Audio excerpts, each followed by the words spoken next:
This is CBS News Bay Area with Juliette Goodrich. Good evening. They are certainly frustrating. Extra fees tacked on when you buy a concert ticket or book a hotel room. Well, starting next week, those so-called junk fees will no longer be legal in California. And that's good news for us. But restaurants have been sounding the alarm, saying the new law could force them to raise their prices. But as Kenny Choi reports, there could be an 11th hour exemption.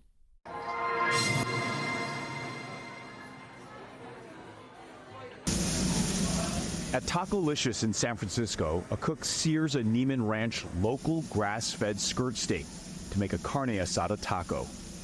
The thought of raising the prices more, it just keeps me up at night.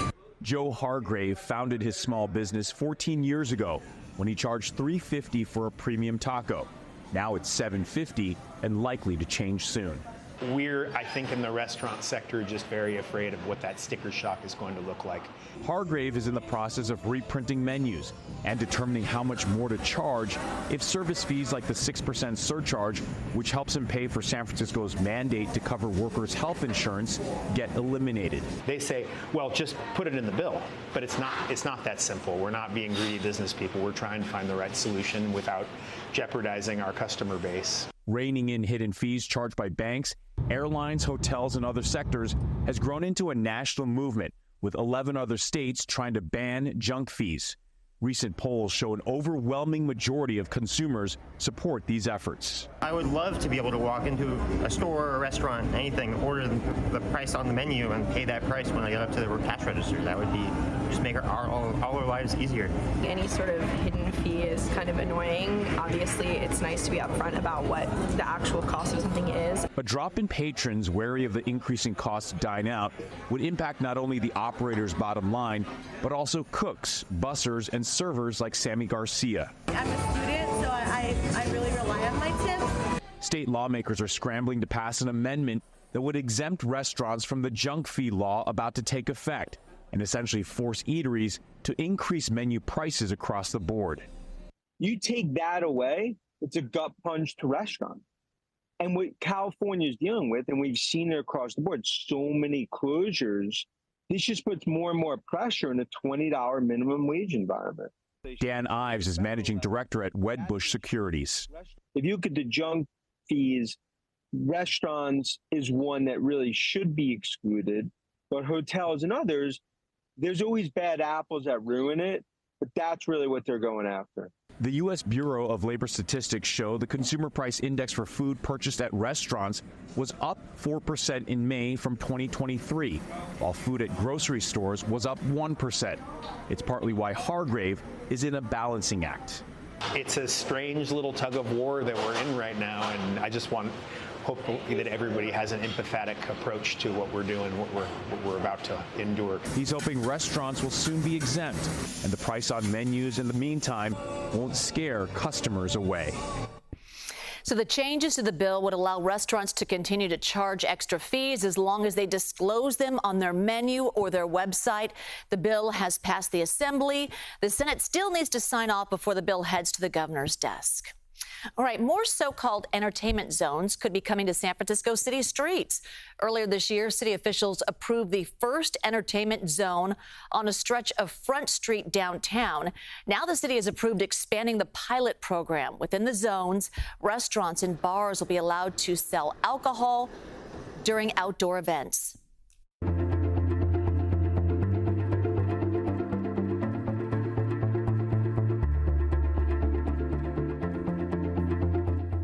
A new staffing shakeup for Oakland Mayor Sheng Tao. And today, Francis Zamora, the mayor's chief of communications, stepped down, and he did not give a reason. The announcement comes on the heels of the mayor's first public comments about last week's FBI raid on her home. She has denied any wrongdoing. So this is just the latest in a series of challenges that Oakland mayor has had to deal with during her 18-month tenure, and there are more to come. So Ann Makovic joining me now in studio with more on what's ahead for the city and for the mayor. Yeah, in the short term right now, the city council is trying to fill a $117 million budget hole. The mayor releasing a new statement this afternoon reiterating what she said yesterday, that despite the distractions, she's on top of city business, saying in part, I will remain focused on supporting the city council this week as they vote to pass a balanced budget. We will complete the transaction for the sale of the Coliseum property to the African American Sports Entertainment Group, which would help shore up that budget. And she says we will continue to address crime head on. Well, we heard today from political strategy and public affairs expert Jim Ross, who says that the crisis that Mayor Sheng-Tao and the city of Oakland is facing isn't really the investigation that came to the mayor's home. It was the compounding of many different crises, from crime and upheaval at the police department to the hacking of the city's IT to the loss of the Oakland A's.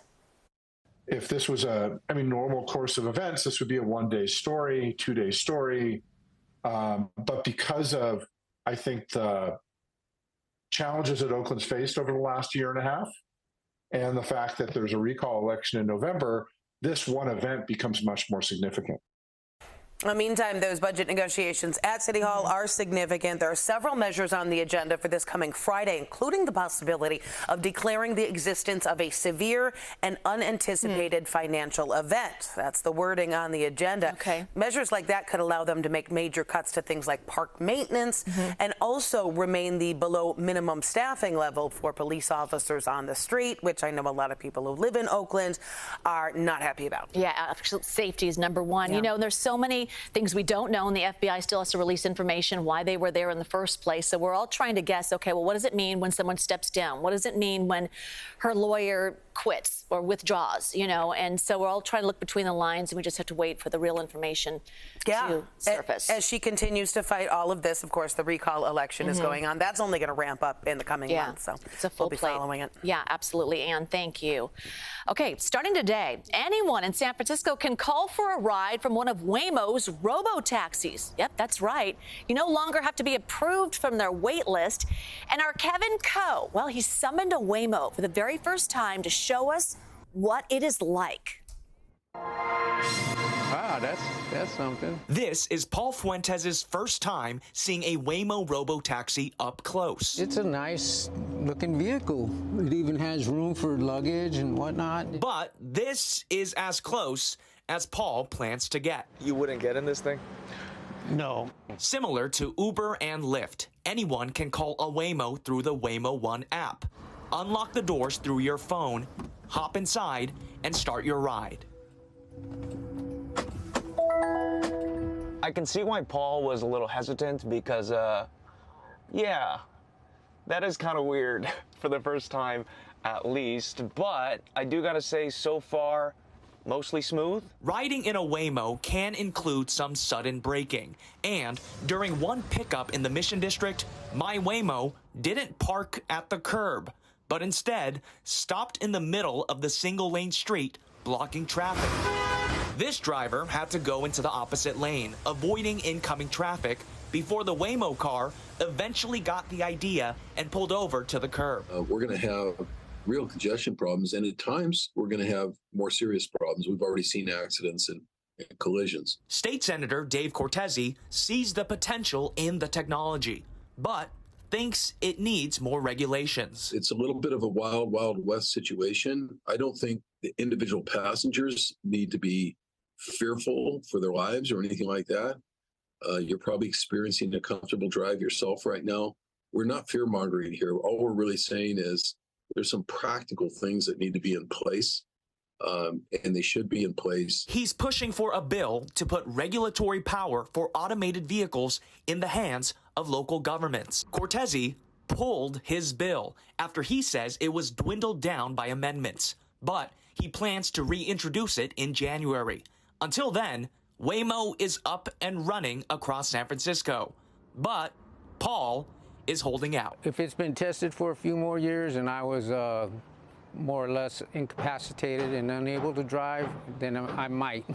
San Francisco is now the second city in the country where anyone can ride in a Waymo taxi, joining Phoenix, where Waymo has been open for rides since 2020.